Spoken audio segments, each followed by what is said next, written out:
sorry that this is so late. I know my day is Monday, but I'm pretty sure I am going to switch my days to Tuesday, although I guess I could just record my videos Sunday nights, which would probably be a good idea, so maybe I'll stick with Mondays.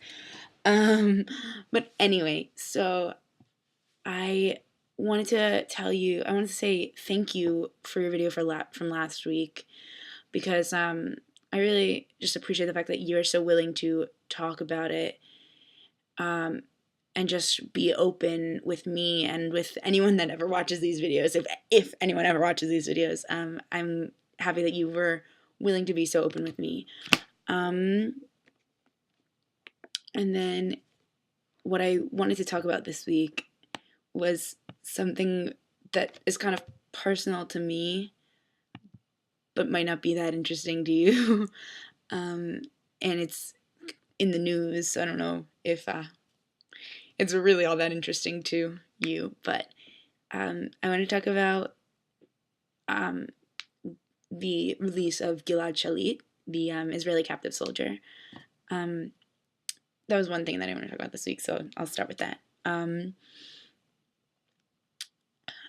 He's been in captivity for 5 years by Hamas, and he was an Israeli soldier and kidnapped by Hamas over 5 years ago, and just last night, or I guess yesterday during the day in Israeli time, he was released from captivity, and it was a huge deal in Israel and across the world because in exchange for his release, Israel released 1,100, I think, 1,100 terrorists.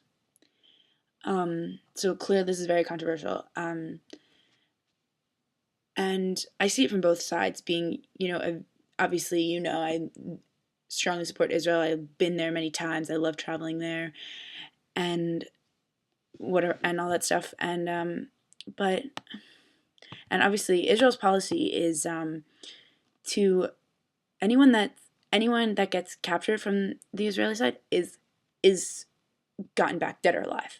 Like no body is ever left. No person is ever kidnapped and not retaken and recaptured. Like Israelis that's a very strict policy. So the fact that they even waited 5 years to get him back was kind of a big deal. So their exchange, however, is not necessarily the best thing for Israel, simply because, letting out that many terrorists is clearly not good. So I actually don't know how I feel about it, and it's kind of interesting because I read another article about the same situation about like that happened yesterday as well, and it was these two women that were captives in Egypt.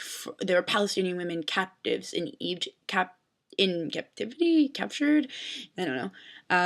Whatever. They were in Egypt as prisoners, and they just yesterday were going to be released back to Gaza and tried to not have to go back, which I think is pretty interesting. That even these Palestinian women know that Gaza's not safe with all these people back. So I don't understand why they want them back.